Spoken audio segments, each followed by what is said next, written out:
Hey there, Betweeners. Welcome to another episode of the Between Podcast. This is your host, Matt Matson, and I am so glad to be with you today.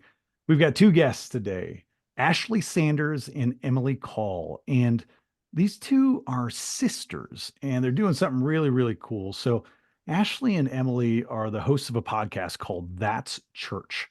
They're also members of the Church of Jesus Christ of Latter-day Saints. In fact, Ashlie has a separate big social media presence where she goes by the name The Nuanced Mormon. Okay, so here's the coolest thing that they're doing. Ashlie and Emilie's That's Church podcast features the two of them visiting and talking with people at different religious communities around Utah. Uh, I know they've talked with people all over their home state about traditions like Krishna Consciousness, Catholicism, a bunch of different flavors of Christianity, Judaism, Sikhism, Islam, and more. And if you've been listening to the Between podcast, or if honestly, if you've ever met me or know anything about me, you will know how excited I get about this kind of interfaith exploration. The two of them are doing something that I think is so aligned with what Between is all about.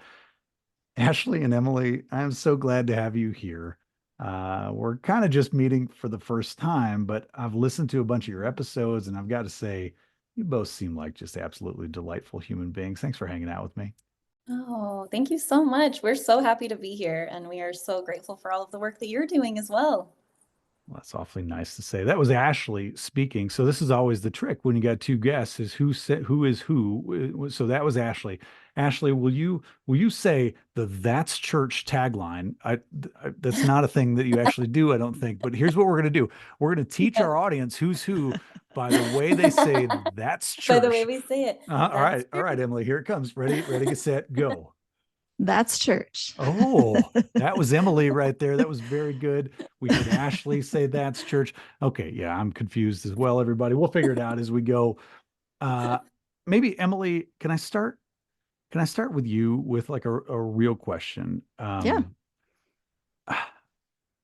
I could probably just ask the two of you to just tell stories about all the people that you're meeting as you're doing the That's Church podcast. All you could just tell stories because they would be stories of moments of sacred human connection, which is what we talk about on this. But I don't know, like you two are sisters doing this, and I have a sense that you doing this project as sisters is a sacred connection in itself, maybe a holy thing. We talk about that. Yes, of course. And I didn't get to say thank you so much for having us on. This is Emilie. We're really excited to be with you, and I think what you're doing is fantastic as well.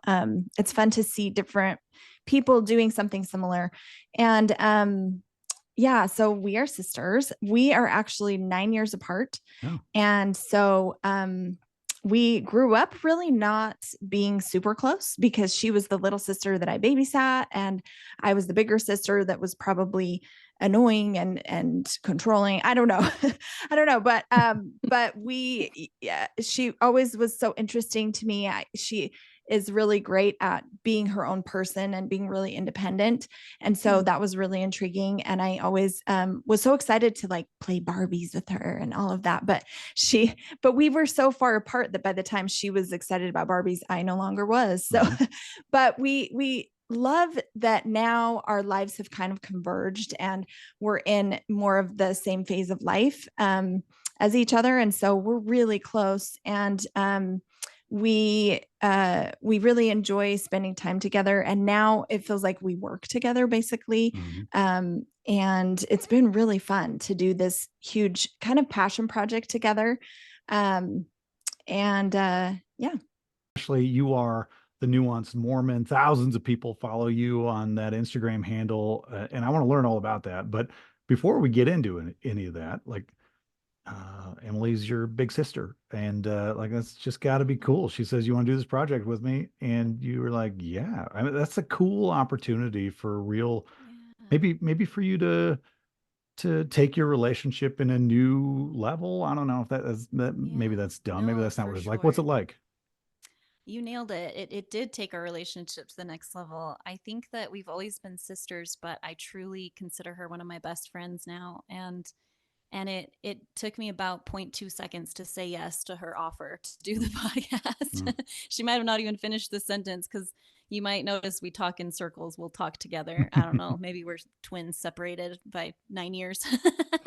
But yeah, it was such an easy decision to say yes. And I feel the same, that it wouldn't have been the same with anyone else, because we do have that sisterly bond, and we can almost, read each other's thoughts at times. But also going to these churches is a vulnerable thing. And so being able to have someone to take with you, I feel like, is something that we try to promote, because it does, it makes it so much more comfortable and doable. So yeah, we've loved it. We've learned so much from the podcast and from the people we've had on it. And we're really excited to get our season 2 going soon. So I listened to one of your episodes. I don't even remember which episode it was, but there was a moment where the two of you were joking, talking in circles, being, just kind of goofing around like sisters do. And then, like, it turned so real. Like, the two of you were talking about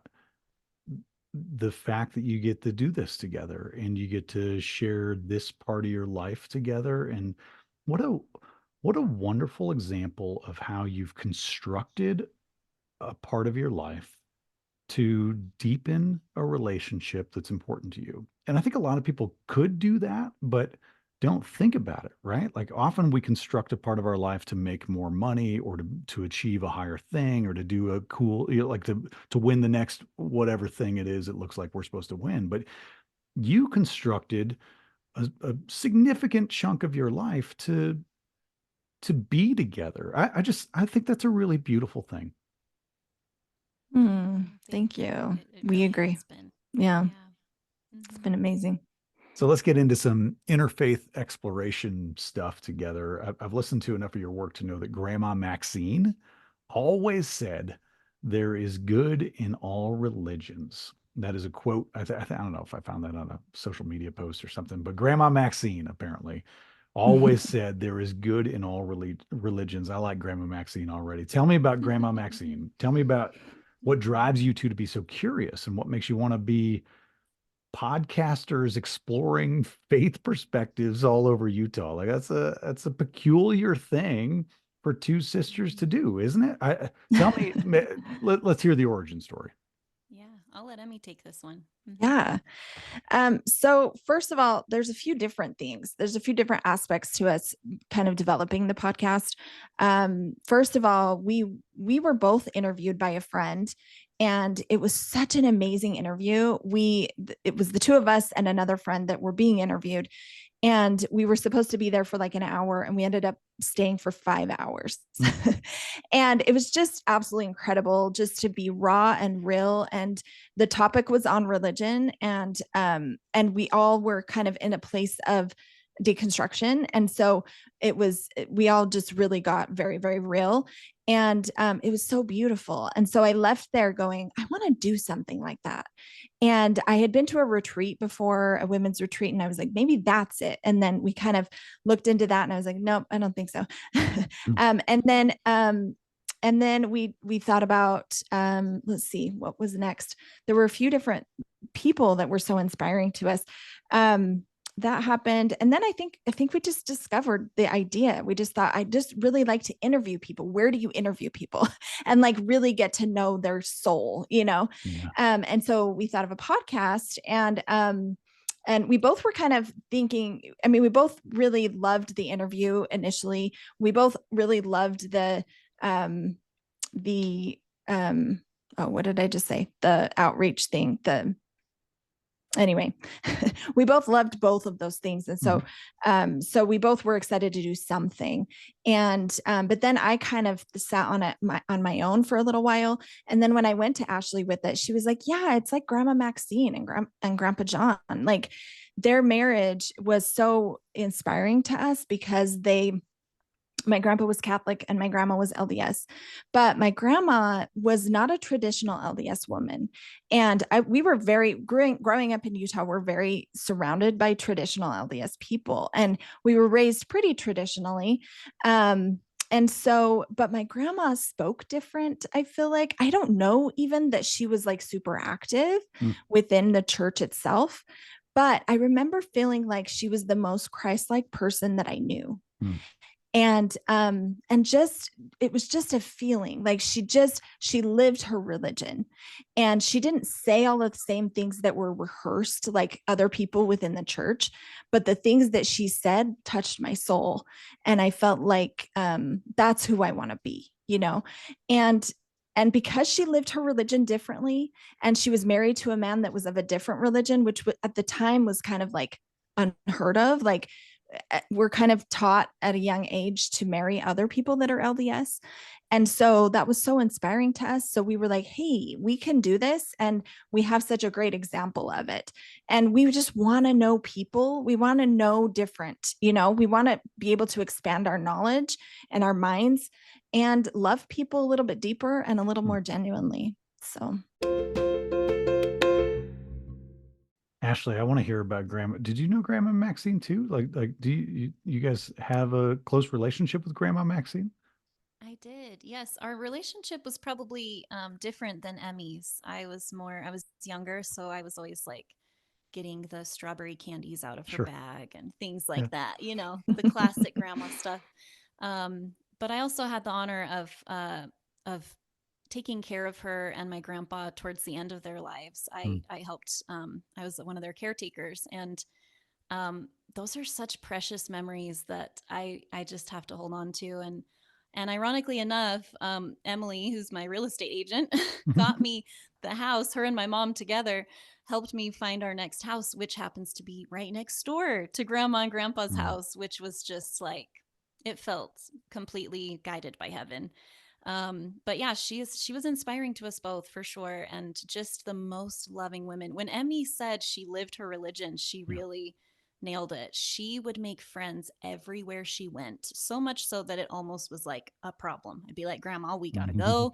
We gotta pick up Grandpa. And she's made 3 friends at the grocery store already and deep in conversation. So yeah, her love of people, and honestly, her love of having conversations with people, I think we probably have that in our genetics as well. So the podcast is a great platform for us. Yeah.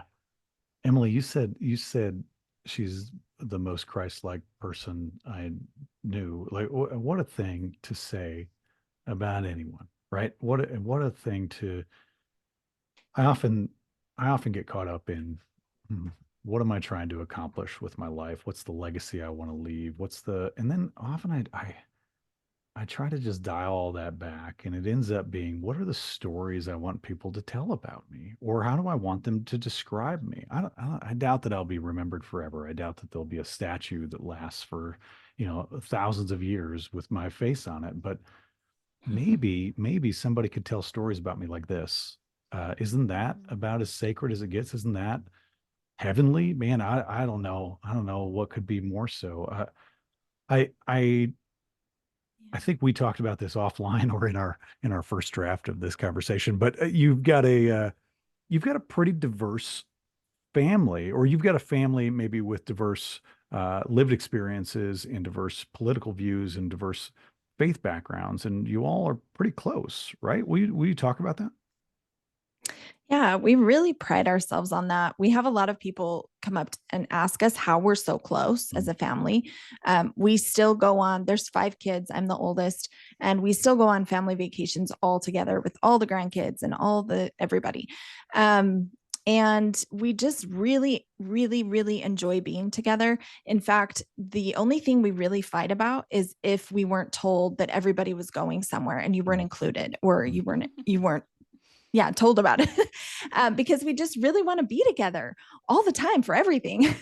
And of course that's not realistic, but generally we get together quite often, and we all are very different. Like, we all do believe quite differently religiously and politically, yet we just get along so well.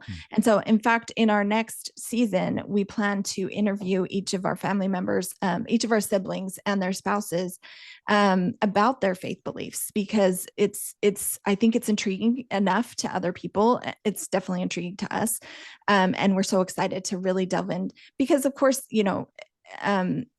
your family members and people that you love, you talk about things, we talk with them quite a bit, but we don't always get into those deep seated things. Yeah. And so, so it'll be so interesting. We're really excited to do that. And it's so great. Like, we really are able to look past some of our differences because we care so much about the relationships. Yeah, that's beautiful. The idea of being able to have some of those really contained, very sacred, very meaningful, deep conversations with family members, people you spend all the time with.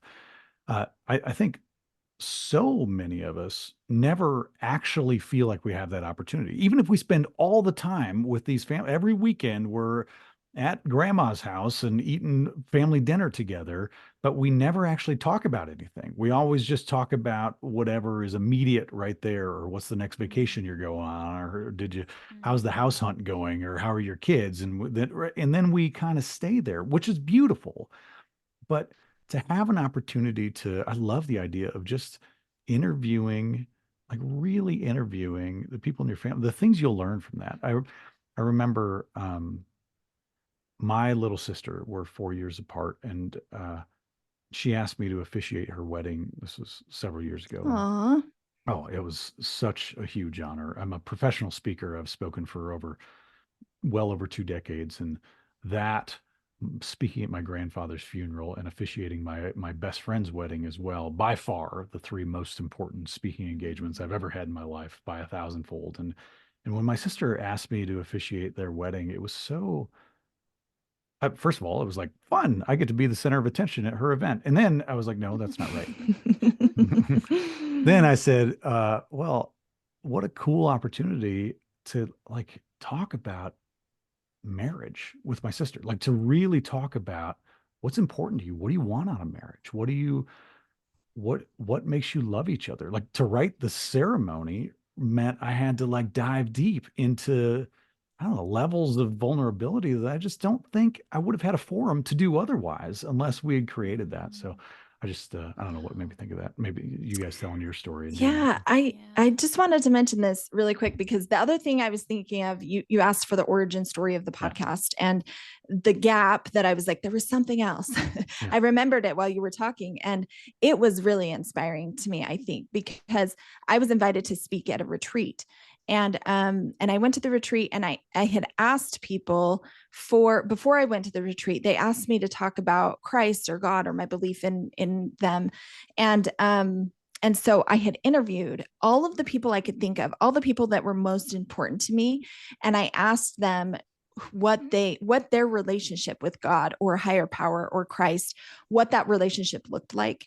And it was so powerful and so connecting in such a deep way, in a way that I'd never connected with these people before. And these are people like my siblings and my best friends and my cousins that I'm really close to, like and friends, like they were all, I've talked about so many things with these people, but I never asked that question. Yeah. And it brought so much depth to our relationship.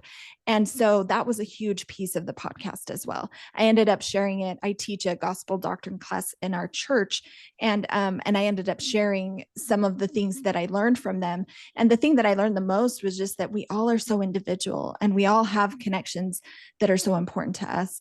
And so there was no like theme that everybody, said or anything. It was just also individual. And I gained so much from those relationships, from having those conversations. So that really was a huge piece of the podcast as well. Wow. I love that. I'm a huge advocate for gimmicks. And by that, I mean like creating a reason to have conversations that are outside of the norm with people in your life. Like, I really am. I know people laugh at me and say, well, that's weird. Like, yeah. And the reward is so worth it, right? Like to Yeah. something like that. Hey, I got to teach a class, or I got to speak at a retreat, and I need your answer to this.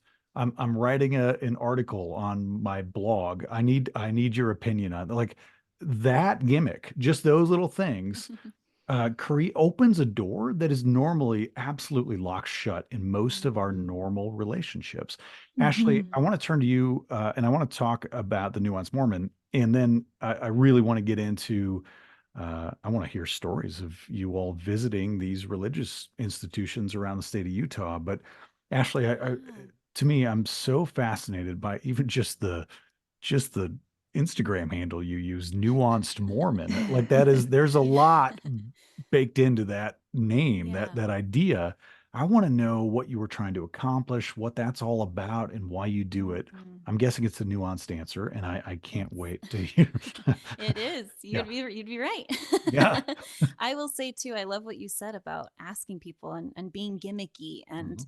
I think too often we think we have to do things structured or do it in a certain way because we're adults. And I like to just throw those things out the window Yeah. because being playful and laughing with people and asking people questions, even silly questions like what do you, maybe this isn't silly, but like what do you think heaven is, or what do you think Mhm. is, where do you think it is, like these deep questions that are somewhat mind boggling. And I think you're right that people just want to talk. Like you'd be amazed at the answers you get from Yeah. people, and they're usually just grateful to have been asked. Yes. But yeah, I'll answer your other question now about my Nuanced Mormon account.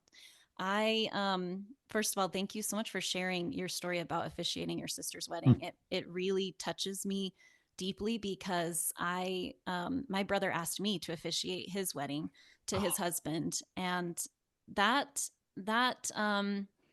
action, or that part of my life, is what actually launched me into creating my page. wow. And it my page is something that I'm very proud of, and I have so much love for it, but it didn't start with love, or Mm, it did, but it mostly started with anger and mm. pain. And I'm so glad that it's hard to, I knew I'd get emotional, but it was a very painful part of my life because there was some pushback from some friends of mine when I told them that I was going to be officiating his wedding.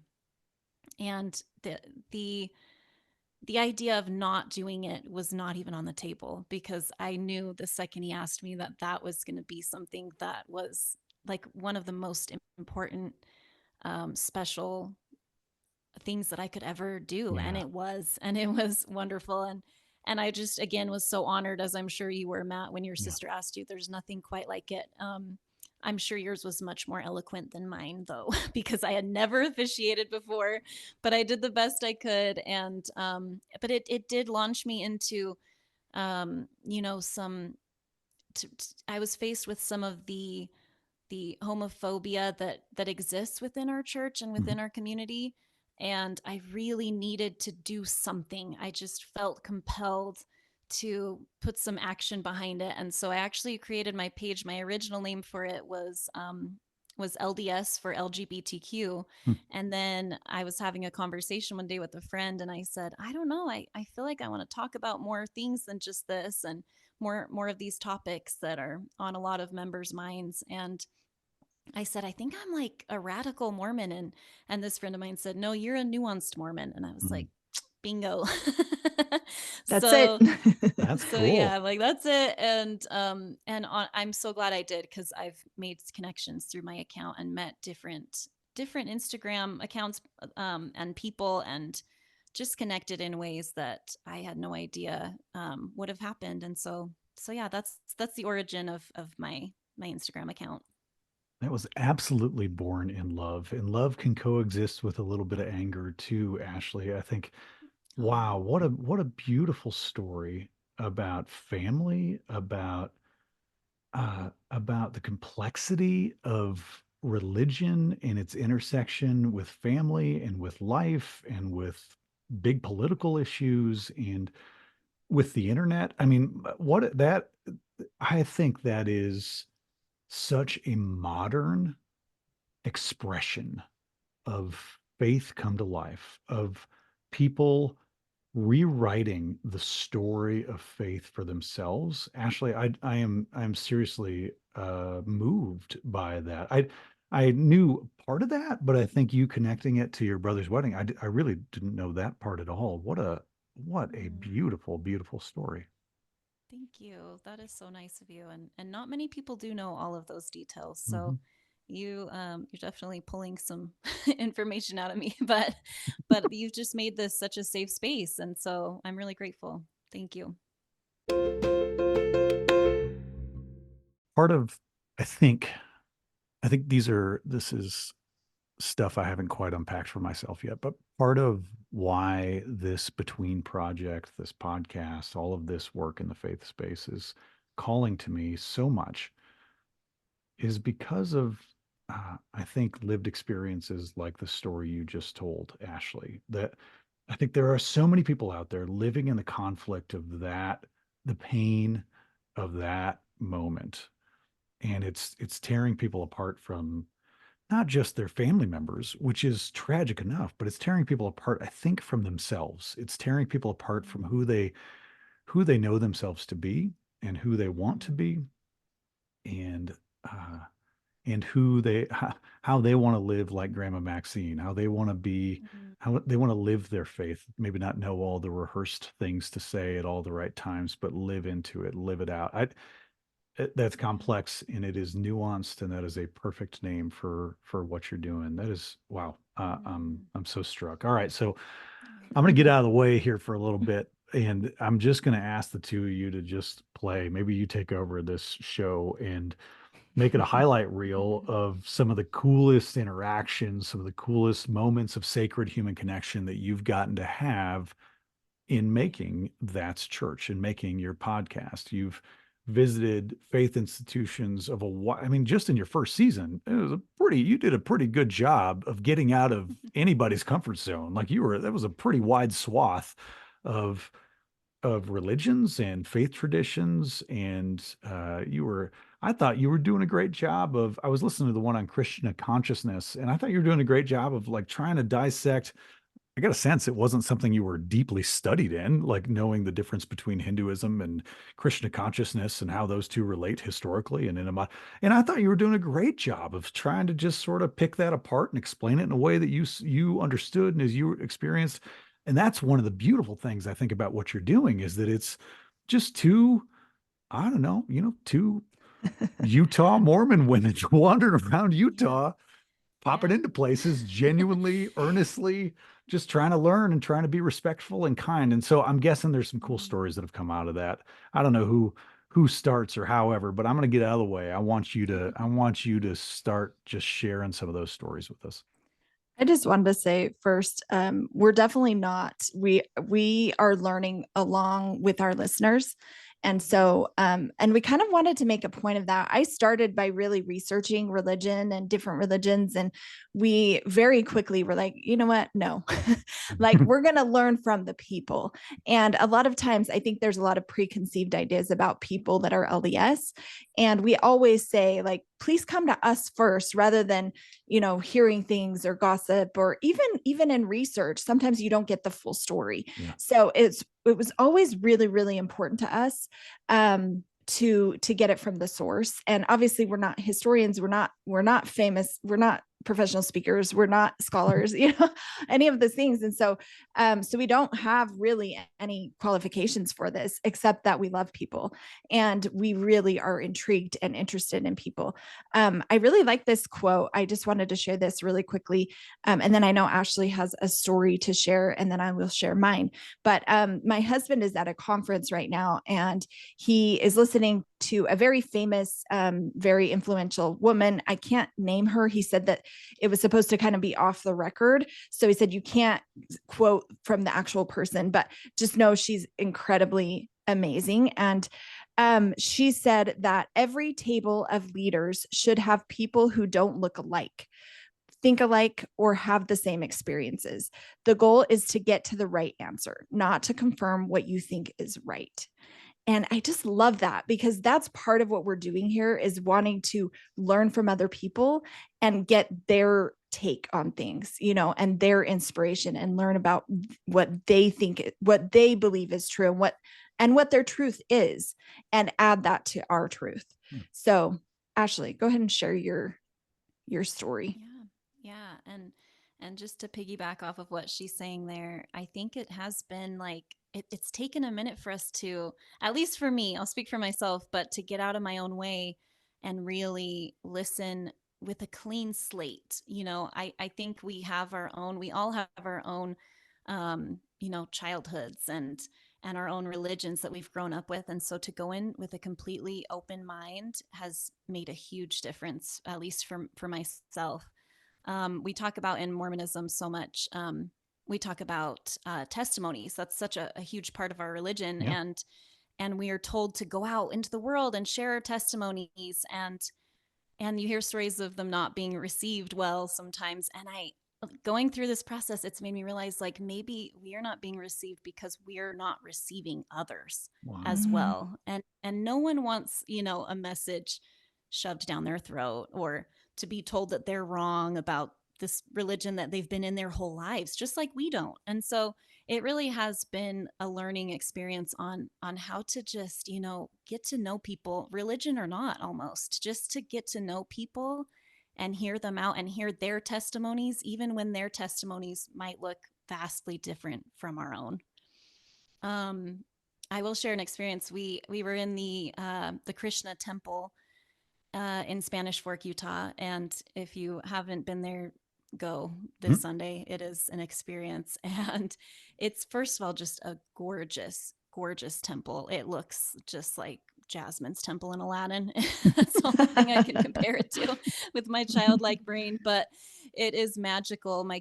We took our kids to, and they loved it. And they have llamas outside that you can go. What? I really For real? loved they have llamas. Yep. Yeah. They have llamas on the property. They have like parrots, and it really does feel like almost something magical to be there. And I love the way they've embraced nature within religion. Like inside the temple, there's many murals of elephants and peacocks. All of these animals are very sacred to them. And but one of my favorite parts of it, the whole experience, was actually after we listened to the sermon. They have a meal prepared, and another good reason to go, because the food, amazing. The mango drink, absolutely addictive. I had like 5 glasses. And it's all free. Like, they just invite, free. You can donate, but anyway. Wow. Yeah. So nice. And they said they have a lot of students coming to visit for the free meal, I'm probably. sure. Yeah. But hey, if they get some Krishna consciousness while they're there, then bonus. Yep. But yeah, I just remember looking around, looking for a spot to sit, and there were these 2 guys sitting at a table, and they smiled at me immediately and made us feel very welcome. And so I sat by them, and I had the most like fascinating conversations. And talk about someone who's not afraid to ask the deep questions. Like he learned right away that we were LDS, and was very respectful, but like asked some hard questions, but was just kind of lighthearted and jokey throughout the whole thing. And it made me feel very comfortable. And I don't know, that table experience, like sitting at a table like that, sharing a meal, I liked that more than any part of our experience there, just because it felt like Jesus. It felt like what Jesus was doing, you know, like I kind of had this weird out of body experience of like, who would have thought that I would be in a Krishna temple sharing a meal with these people that I've never met before and having a great time. And I think that the world needs more of that, and we're going to have to get out of our own comfort zones to do it. You know, I think until we see nuns going to brunch with strippers, like I think that's what will be the marker of a world that is coming together and learning from each other. And Man, I love that, Ashlie. I love. I know it may be even cliche to name a table as that's church, right? I mean, I think that's what you would say, but like, it doesn't matter where the table is. It doesn't matter what food is on it. It doesn't matter what outfits people are wearing around it. If that table is visited by people who have open hearts. Uh, what else is there? I'm a sucker for ancient symbols. The symbol of a table, the symbol of a campfire. These symbols that bring us around something that goes back way beyond any religion that we've named or could decipher with language. There is something so much more organic that you can tap into. And I love that that's the story that you start with, is just, yeah, the sermon was good and the service was neat. I'm sure there was a bunch of cool stuff that happened in that. And then we sat around a table and had a real conversation, and it didn't matter where we were. It was real. I love that, Ashlie. Oh, thank you. Yeah, it really was very special. And such different people. Like the people that we met there had very different, very adventurous types of lives, and it was so interesting to hear from them. um and I would just say I just really love all of it. Every time I go to a new church, or a new space, I'm like, I'm going to convert to this one. Like I kind of, because I think my heart has, like, I think I have converted to all of these different religions in pieces, and I think a lot of people, probably people in general, but LDS people can be, and I'm speaking myself included, a little bit more closed-minded. And as we open because it's scary, it's scary. Like, what if I learned something that's wrong with my church? Or what if I learned that this isn't true and this is? Well, then you learn that. And that's great, but I think mostly, like, I've been able to pull different things from each of these religions and add their truth to my truth. Like the Jewish synagogue, we went there, and so welcoming. And so I've been there twice actually. And they're so kind and so just so different too in their traditions and their rituals. And I love rituals and traditions, and I love to see those things in others. The Islamic center we went to, or the mosque, it was extremely different. We've gone to different Christian churches, but the thing that I've enjoyed the most is the things that are similar. And actually, especially churches that are not Christian, because I just assume they must be so different. But actually, we're all just human beings trying to figure out life. And it's been so intriguing to see all of the similarities and all of the ways that we can connect, actually. We're actually doing season 2. We have interviewed quite a few people already for season 2, and we're really excited for it to come out in June, the first week of June. And we are interviewing Pastor Jeff McClough, Pastor Jeff from Hello Saints. I don't know if you know him, but he has a YouTube channel called Hello Saints, and he's an evangelical preacher. And we attended one of his services, and it was so beautiful. We witnessed a water baptism, and we all just got so emotional, and it was very spiritual to us. And we experienced something different. And if we hadn't been open-minded to something different, then we wouldn't have had that beautiful moment. And so I'm just really grateful that we've had all of these people that are interested in talking to us, and that we've had opportunities to talk to. Our second season is going to be so amazing. It's a little bit different than our first season. So our first season, we went around to different churches in Utah, which has been amazing, and we want to continue doing that. But this season, we are opening it up to a little bit more non-traditional religions, and people and religions outside of Utah as well. So we're also talking to more LDS people like us, but that are open also, and that have information, that are maybe, that are scholars, or that are, have a little bit more practice, or focus on uniting religions, and building bridges. And so those conversations have been absolutely intriguing as well. Yeah. I've been fascinated with interfaith anything for years. I actually remember when I was really young, like just out of college, in my first job, I was driving to travel around to all the places I had to go to. And every place I would stop, I had this one. I was not a very fast reader back then. I didn't read, the amount of books I read right now. I would read one book this year, and the book that I somehow got my hands on it was called The World's Religions. I think I still have it. I've written about it, and I can't remember who wrote it, but Mm. that book, like, it was literally like not a real big book, and there were little small chapters about all of the major world religions, and I remember like just feeling so I think I was almost shocked at every new chapter. Like, what? Like this is a thing? I've heard the word, but like this is what they believe that. And I think I kind of secretly fell in love with interfaith dialogue, with finding those similarities you talked about, Emily, and and trying to see underneath the rituals and the music and the traditions to find out what's underneath there that I can relate to too. And is there a religion that was born in Eastern China that I can that can relate to my life today?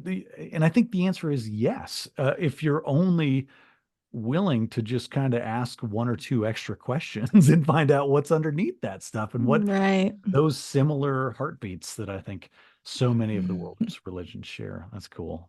Mm. So Amen. I'm actually curious, do you feel like exploring other faith traditions is aligned with your LDS tradition? Is it a thing that is encouraged within the Mormon tradition or not? And like do you feel like it's changing your own faith? I think is a reasonable question to ask. I would say that it's definitely changed my faith. Hmm. I When we started this though, it was really interesting. Some friends that I told about, most were so supportive and so excited to listen. And then there are a few friends or even just acquaintances where it got brought up where I could tell they maybe just like they kind of stopped talking or and you can just kind of feel Yeah. the shift in the room.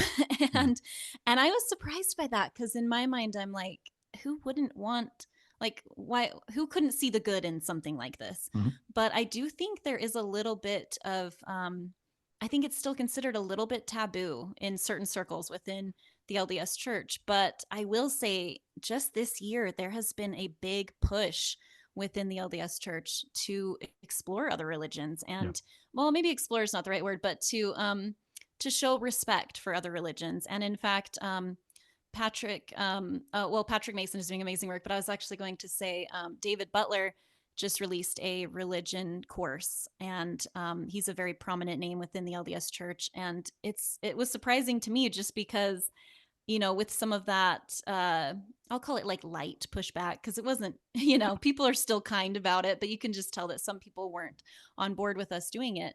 But I was surprised to see that he as well has that religious course out, and I'm seeing more and more of it lately. So I do think that our church is recognizing the good that it can bring. And even if it's just that we all can have a little more mutual respect for one another. Yeah. Yeah.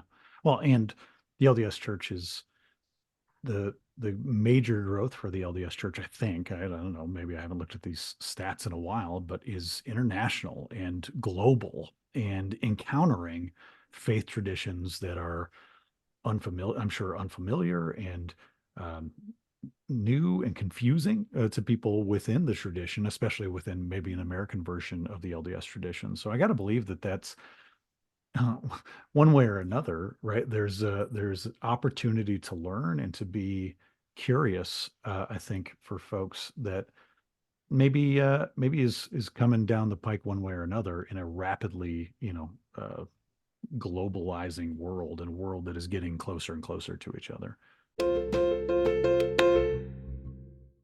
So I want to give you a chance to make sure people know where they can find you on the internet, where they can listen to the podcast, what's the easiest way to find you. But maybe in asking that, I'll also ask, were have there you've been very respectful in the way that you've approached all these different religious institutions, but have there been any moments where you've stepped on your own feet, or you've said the wrong thing, or you've clumsily been a little awkward in a new space, or you put on the wrong hat? You know what I mean? Like is there anything, or has it been pretty chill, like pretty people are mostly welcoming and it's pretty easy? I'm I'm asking for the blooper reel that you do not have to share, but I'm curious. I Yeah, must say really quick, yeah. because I think we forgot about this, but it just popped into my head that Emmy took the sacrament twice. Yes, I forgot that. I forgot until now. Oh, Yes, You went back for yeah. seconds? No, it wasn't Double sacrament. blessings. I was blessed twice. I think it was the Catholic Church. Yeah, and I went up twice because there were two priests or two deacons or something. Yeah. Anyway, and they were blessing you. So I went up to one, and then there was another one over here. And so I just went again. And we were with a member of the church, and I got back to my seat, and he's like, "Did you just get blessed twice?" I was like, "Yeah, why?" Yeah. He's like, "Yeah, you're not supposed to do that." So that's embarrassing. And I totally forgot about that. And I was hoping you'd ask this question, because we had another good one as well that we did think of before this. So we went to the Islamic Center, and beforehand, I had been talking to the representative that we were communicating with for weeks. And so I asked him several times, like, what do I need to wear? And he just said, like, everything has to be covered to your wrists and to your ankles. You don't have to wear a scarf, but you can. So we get there, and we're supposed to meet him, and we're early, but I guess not early enough. And he'd already gone into a session. And so we didn't know where to go. So we asked somebody in the foyer, we're like, where should we go? And they pointed us to the women's. They're like, I think the imam would probably have you come and just view, like just spectate in where he is. But because because I don't know, probably just go in with the women. So we went in with the women, and we're like doing all the prayers and everything. And we love prayers. Like, it's been so fascinating to learn about how different people pray. That's one of my favorite things that we've learned. But so we're like praying everything, and all these women are kind of giving us like weird looks, and we're like, he told us not to wear a scarf, and everybody's wearing a hijab, like every person in there except for us. So we leave, and Ashlie went to the restroom, and I was like, I'll try to talk to somebody, like try to find someone to talk to. You go to the restroom. Meanwhile, she found someone to talk to in the restroom, and she was such a character, and she was like super honest with us and super all kind of out there, and we loved her. She was adorable, but she not your typical Muslim woman. But anyway, she was so great. And afterwards she said, so you have to wear a scarf in that room, right? And especially if you're praying. And we're like, oh. And she's like, but that's okay, you haven't gone in yet. And we're like, no, we haven't. So embarrassing. We felt so terrible. And we just didn't tell her we had, of course. And we didn't say anything to the imam. And anyway, but we were completely embarrassed, but it was totally innocent. Like, we just didn't know. And I think disrespect. In fact, you were genuinely trying to do the right thing, asking the question over and over. Just, this is, and that would freak a lot of people out. A lot of people, okay, well, we're done with the podcast now. I'm never going to try anything like this again. But I think what I love that, because there is all of us. I mean, even if I invited you to my church, which is, I think, a pretty predictable, I'm not going to say traditional or normal, I'm just going to say predictable, mainline Protestant Christian church, there would be things that you'd be like, wait, what? Like, is this what? And I'd be like, oh, now I'm embarrassed because I'm hosting you and I didn't tell you, right? Like, this is I think this is a beautiful and normal part of what is required for us to actually learn about each other, is to go into the wrong room with the wrong thing on our head or whatever. Well, we thought about just taking one just in case, but then we were like, but we don't know if that is disrespectful. Like, we're trying to be like them. I don't know if that's okay. And I should have just asked more detailed questions, but he was quite vague. And so it just happened the way it did. But it was fun. It was a fun experience. I'm sure it was. I think doing it together too, it gives you a different a different kind of bravery going Yeah. in, because it is intimidating, and yet I will say overwhelmingly so. Everyone has been, I would 98% of people have been welcoming, and that 2% probably just didn't say hi to us or something. Like nothing bad has happened, nothing catastrophic has happened. Emmy's been blessed twice, so she's good. That's great. That's great.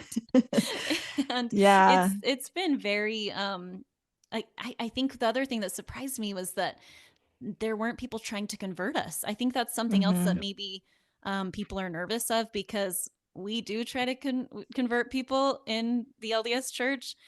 We do it in a very loving way, but it can be a bit much. So I think maybe we have that in our minds too, that they're going to try to convert us, and that has not been the case. They have been very kind, and just sort of this I would say most of them are just like, hey, thanks for visiting, and feel free to come back whenever you want, but there's no obligation, there's no pushiness of any kind. Like people, it's been an amazingly positive experience.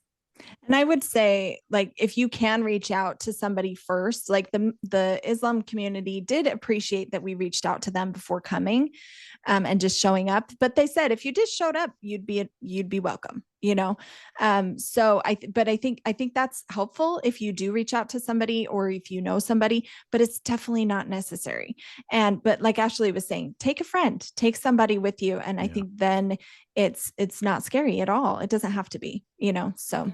And it's worth it. And look for events, because a lot of these churches host meet and greets. They were actually doing a Meet the Muslims that week, and the imam told us that he kind of stole the idea from Meet the Mormons, which made us kind of giggle. But yeah, they do incredible events that are also community building, and they're trying to build bridges as well. Wow, that's cool. Yeah. And you can find us on any podcast platform, Apple, Spotify, Google, I think, YouTube. And it's all just under That's Church. And then our Instagram is That's Church Podcast. Ashlie, Emilie, this has been awesome. Thanks for just playing with me for a while and letting me tap into the experiences that you've both had. I love your relationship. I love I think that's the thing that strikes me more than anything, is the two of you getting to do something cool together, and along the way deepen your own faith, and along the way deepen your own relationship. Is there anything? There's not much more important than that. I just think that's a beautiful thing, and I appreciate you both. Thank you. Thanks so much for having us, Matt. Yeah, you facilitate such amazing conversations, and I've loved your podcast, so we're just super honored to be here. Thank you. Thanks to both of you. Hey, thanks to all you betweeners out there for listening to this episode of the Between Podcast. Make sure you visit between.church on the internet to sign up for our mailing list. That's probably the most important thing, our email list. Make sure you subscribe to us on YouTube. You can check out our 5-minute sermons, 5-ish minute sermons that we post every week. Follow us on social media. We got daily prayers. We got all sorts of other content. And join our community fully. We invite everyone. You are welcome here, no matter who you are or where you're from, no matter what you believe or even if you believe, no matter who you love or how you love, no matter what anybody else has ever told you about you. You are welcome and loved and celebrated here at Between. My favorite church is the space between people. Now go with God's love and create the church between.